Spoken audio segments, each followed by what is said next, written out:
I'm going to move this out of the way here. Okay, first of all, I'm going to set you up where you are able to do small loans and large loan. Okay, company info. Right now, you're only allowed to do the small loan, which is the Chapter 342F. I'm going to have to select large loans for Chapter 342E.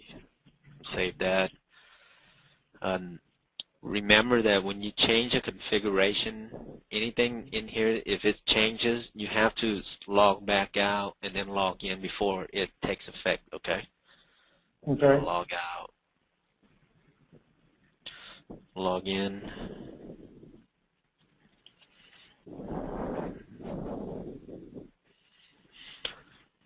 And I made this simple list of what we're going to go over today just because. Here we go. We like to break out our training into a couple of stages. I don't like to go too much in detail on the software because by the time we get to what you're going to be doing, you're going to forget about it. This first stage of training is pretty much focused on making the loan, looking at your loan register, closing your business day, and looking at that report for the day, okay? So okay. Is there a way that I can get rid of the GoToMeeting on my side to where I can get a full screen? There we go. If you got it? Okay. Okay, you see the list I have here right now and what we're going to go over? Yes, sir. Okay. We'll go over the small loan, which is what you want to do. Most of the time is 342F under 1300. The large loan, which is up to I think 16,250 now. And I'll confirm that. And then payday loan, we won't be doing that since you don't have a license for it right now. And then the loan register, we'll go over that also. And then we'll close the business day and set up your bank and set up your cash if you want to at this moment. But we don't have to. And then we'll go over the report for that day so you get familiar with it. But as far as closing out, if you need help closing out on a daily basis, just give us a call. And we'll walk you through closing out until you get familiar with it, okay? Okay. All right, let's go ahead and make the loan. We're logged in at your software here. We'll make a loan, but once you're ready to go live, I'll delete that customer in there so you don't have to worry about that. Let's check your loan info first. Make sure we're set to 1300. Maximum allowed by law, of course, since July 1st is 1300, and what we set for you is 1300. Large loans. Will you ever refinance from a small loan to a large loan, or will you just keep them at that same loan all the time? I mean, it just really depends on their background and how well they pay and all that kind of stuff. I mean, okay. If somebody's been a good pay and all that, and they needed a little bit larger loan, we may consider doing that. Okay. What I'm gonna do is I'm gonna head and turn that on today, but then we won't actually do it, but we'll do that on the second training session of next month or something, and we'll schedule it and we'll get together on it. I'll go ahead and save that. Charges, of course, NSF fee is $30. Is that what you want to charge? What's allowable? Yeah, $30, and title fee, of course, $33.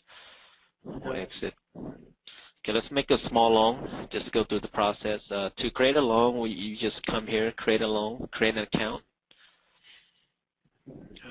Did I click that? Okay. Right here, it's set up as Experian as your default credit report provider. What credit report will you be using to pull credits on these customers? Which one? I mean, y'all got them set up in the system. I mean, when I was originally looking at, he said y'all had several of them that were in the system. Is there one better than another? Or? What we have right now is Experian, TransUnion, Equifax, and Teletrack. It's not us that sets it up. We just have capability of communicating with them. What you want to do is give either one of these a call and say, hey, I want to set up for credit reporting. I want to be able to pull credit, and they would sign you up and go take you through the process. And once that's done, they provide us with a credential for you, and we input that in the software, and you can pull credit report from here and log it instead of going to another website and pulling the credit report. What city are you from again? Corpus? Corpus Christi, yes, sir. I think down south. Let me look. Let me look at our dot project, who we have in Corpus, and I can tell you what their bureaus they're using. BNF goes to Corpus. Most of these I see that our customers are down there, they use either TransUnion or Experian. So either just pick one and go with one, you know. Okay. Do you have any idea what do they have fees and stuff involved with that? Or? Oh yeah, they they all have fees. You have to work it out with them, and there's a setup fee, a monthly fee, and then I think a monthly fee covers what is required monthly to get to the minimum fees, and then there's a per transaction fees also. You might want to call either one of them and see what the best rate you can get and go with that. Okay. Now, if you're running credit reports on somebody, is that something that you can actually charge the customer for a credit report, or no? Or is that No, just that something is I have to absorb? yeah, that's your cost. Okay. So right now, this is our basic application. What's in red is pretty much what is required to pull a credit report or make a loan itself. Let's do a test small loan just to go through an example. Test. I'll do test social.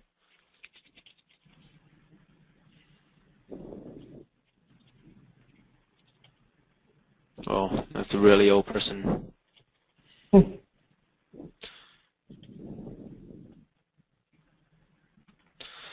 Okay, right now that I've filled in all the required information, one thing to be careful is the city here and state, it picks up from your company information. And if that person is outside of the Corpus City state, make sure you check that on their ID and update that as normal, okay? And down here you have all these options that it's available to you.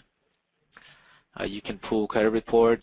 If you were set up, you can pull a report and you would actually get a report back, and it would be saved in the system, and then you can view it later.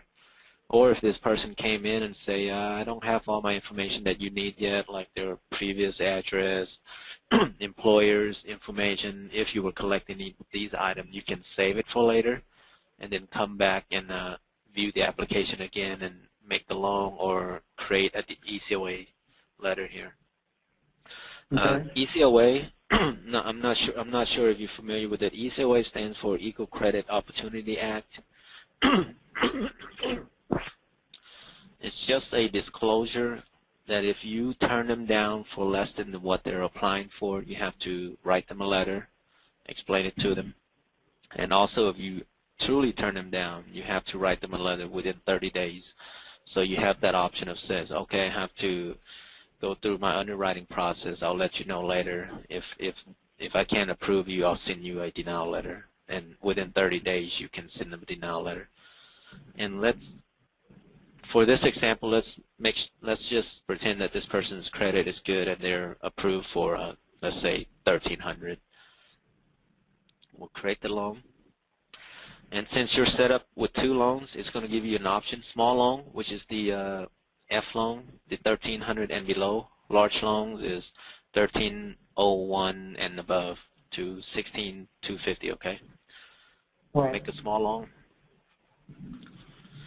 And right here is going to come to this demographic area. It pretty much ported the application information to this demographic area, and it's just asking you to, hey, make sure this information is correct, and if you need to correct anything, you can now, or you can come back later and correct it up. For training purpose, I'll just click OK. And right now, this is the loan information area, and I think we agreed on this person is going to get $1,300. I'll just type $1,300. You can hit tab, and then the normal terms, you can set whatever terms you want. It depends on, I guess, if they can pay this amount or that amount. Let's do 12 months. So looking at $1,300 at 12 months, the cash back, which means what the customer is going to get, the acquisition charge, which is the $10 fee that this Office of Consumer credit approves that you get every time you make a loan. The handling charge, which is the interest itself, which is $623.92. That's if they paid off within 12 months. That's how much interest that you're going to earn. The APR on this loan is 80%, 80.53%, and the regular payment is $160.16. Last payment is, of course, sometimes the last payment might be pennies off, and then they will let you know what the last payment is different. So let's say this person says, I can't make that 160 payment. I can make a lower amount. So you could extend the term if you wanted to, 14 months. And of course, the payment amount is going to move down accordingly. Or if they want to pay more, you just adjust the term for them, okay? And then, of course, security type. Most of our customers don't secure the small loans. They do signature loans. If they wanted to, they could secure it with an automobile. Don't do ACH or check. That's more for payday customers. Personal property, you can if you want to. For an example, let's go through. Let's not do an automobile secure loan. I'll save that for the large loans. But just remember that you can if you want to. We'll just click OK here. Let's say, okay, this person's good. And these yellow items here, if you don't want to wait for it to go away, just click on it and it'll go away before. It's just letting you know what to do next. As if right here, this customer is good, everything looks good. Let's print the contract. Remember, the loan isn't made until the contract is printed and all the document has been printed, okay? Print contract. And all our printing items print to PDF, so you can print to what kind of printer you want to. It doesn't matter to us. Just click on this. And of course, that is the contract. You just click print. And remember, contract, you need to print 3 contracts. One is for the customer to sign, one is for their copy, and one is a copy for you to keep on file. So keep those 2 items together. You already have a filing system, right, Mark? Yes, sir. Okay, good. That's fine. Just print it. Let's say 3 copies. Print. Let's print, and I'll just cancel. I don't need to print it. Let's go back. Click yes, contract print, okay. Check number for payee. If you're going to print, are you going to print checks or handwrite the checks itself? Or you do it cash? I'm going to probably be handwriting in the beginning. Okay, okay. Yeah, that's fine. Even if you're handwriting, just go through this process and let the software know that you are printing the check. Right. Yeah. Okay. So let's say check number 1, 2, 3, 4, 5, 6. Click OK. Check printed OK. Let's look at the check, the payee, the amount, address, and all that. And you can certainly print this and keep a copy for yourself if you wanted to. Close out. Now it's a privacy notice. Every customer who's new to you will get a privacy notice. You need to either mail it to them or just give it to them right then and there. Privacy printed okay. Now on the payout on the check, say I'm making the loan to go to for them to make a repair at my transmission shop and it's under $1,300. Is that one of the checks that's required that I give the customer, that the check is issued in the customer name? Yeah, the check has to be on small loans. The check has to be issued under the customer's name. Okay. On a large loan, you can actually issue the check to a different payee, and I'll show you that when we do a large loan here. Yeah. Also, on back over in the beginning of the setup of the loan, when you change the time element of, you went from 12 months to 14 months.